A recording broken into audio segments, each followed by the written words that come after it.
Hello everybody, welcome back to another video, and today we're finally talking about Black Panther Wakanda Forever. Yes, we're finally talking about this. Is my second attempt at recording this, actually. Oh crap, that's not what I wanted. I was trying to record it before I had some issues, so this is my second attempt at recording it. So here we go. Yeah, so this is a movie that, oh my goodness, it kept just having so many problems, it seemed like. Because they were announced at a D23 as Black Panther 2, and it was going to be this such a huge thing because it was going to be a sequel to one of the biggest of the MCU movies, and that just kept getting hit with problem after problem after problem. Because it had to deal with the unfortunate passing of Chadwick Boseman, the main star, R.I.P. So they had to completely change the script. They had to deal with the pandemic delaying everything and shutting everything down. And then they had to deal with Letitia Wright getting injured on set, as well as they had to deal with controversy and involving a whole bunch of stuff like Letitia Wright and like the decision not to recast Chadwick Boseman. It was just a mess. And this is one movie that I was like, you know what?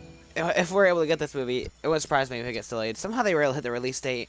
But I was thinking to myself, like, how are they going to make this movie good? Like, it seems like everything is just going against this movie. How are they going to make it good? So did they actually make it good?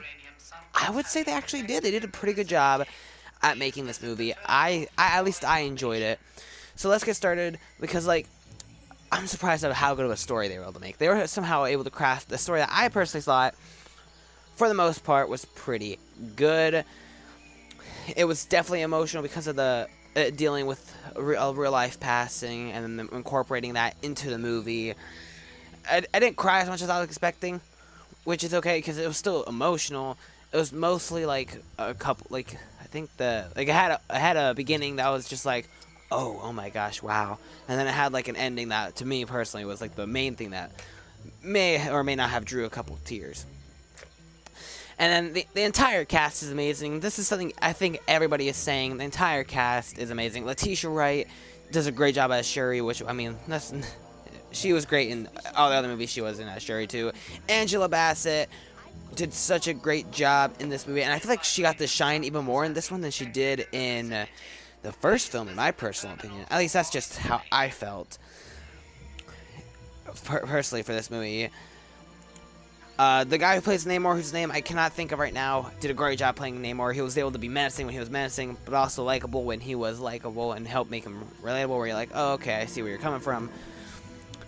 And I also think that Dominique Thorne did a pretty good job as Riri Williams.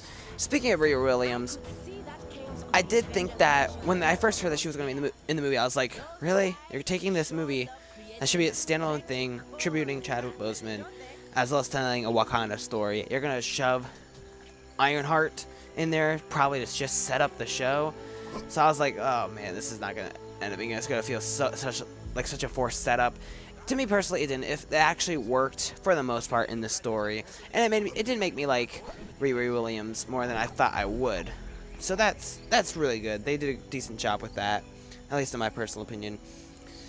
And they also had like the score was pretty good, but what I thought was just great is that they did such a great job at using silence in this movie. Like they would use silence for a couple scenes, whether it be a fight scene or just an emotional scene. They would just use silence at just the perfect times that would help enhance the scene and make it even better. And sometimes it's interesting because sometimes silence is something you have to be very careful with, because sometimes if there's just silence, it's like, okay, this is pulling me out of the movie, I'm not feeling anything. And then there's a lot of times where it's just like, oh my goodness, this is actually enhancing it. So they did just great use of silence in that. And then Namor is a great villain in my personal opinion. He kind of felt more like an anti-hero in this movie just because of the way they portrayed him. So I thought, my gosh, there's like two people talking at the same time. But yeah, Namor is a great villain, I think, just because he really was just trying to like help his nation and stuff like that. They just made him where you understood where he was coming from. But so there are scenes where you're like, oh, I actually kind of like this guy. It'd be cool to see them team up. And then there's times where you're like, I hate this guy. So I think they did a great job with Namor.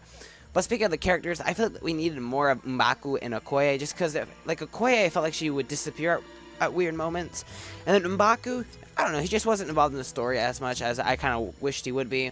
I kind of understand it just because the story they were telling didn't have a whole lot of M'Baku in it. I just liked M'Baku in the first film and in Infinity War, so I was kind of hoping he'd be back and have more to do, but that's okay. But one character that did get a lot, which I thought they did a great job with, was Shuri. She is kind of the main character, kind of not. Like, I don't know, I would say she's the main character of the movie. But, like, I personally loved her character arc in this movie. I think they just did her character arc great in this film. I really enjoyed it. It was really compelling, so I really liked that. And the humor in the movie, a lot of people don't like the MCU humor, especially now, especially because they said it in Phase 4 even more so than before. It felt very forced. In this movie, to me personally, none of it felt forced. It all felt natural.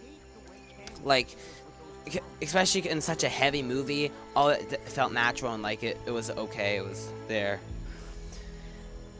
And I thought the ending was also a great ending. Like, I thought the ending was just great, beautiful, and emotional. I love the ending. I thought they did a great job ending the movie. And I kind of do really want to see a third Black Panther film to see these characters again. I would love to see that. And yeah. Is there any flaws with the movie, though? Well, not many for me personally. But, like, the movie definitely does feel a bit too long. Like, it's like, I feel like it could have been shorter. But, I mean, if you think about it, Phase 4 has had a bit of a pacing issue almost. Like, Doctor Strange, Multiverse of Madness, Thor: Love and Thunder were too short and it felt rushed. And this movie was too long and felt too drawn out. But it's okay. I was still hooked and invested, even though I could feel the length. And yeah, now that's pretty much it. Oh yeah, and Namor's flappy wings on his shoes still looked weird, but I understand they were adapting it from the comics. I knew it was going to be hard to adapt that. Dude, like 3 people talk at the same time. It's so annoying. Like, you have like 3 audios overlapping. And yeah, that's pretty much all I think I have to say about this movie for now. Also, and yes, there is only one mid-credit scene. There's no end-credit scene, only a mid-credit scene. So, if you just so you know, for sure.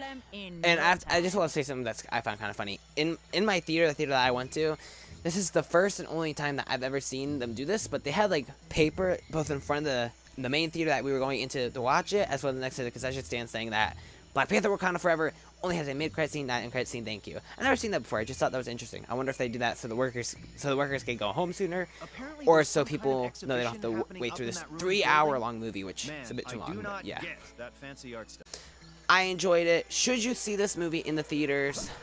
I would say yes. If you are a huge Marvel fan, if you're a huge Black Panther fan, or if you just want to see... Really? Or if you just want to see...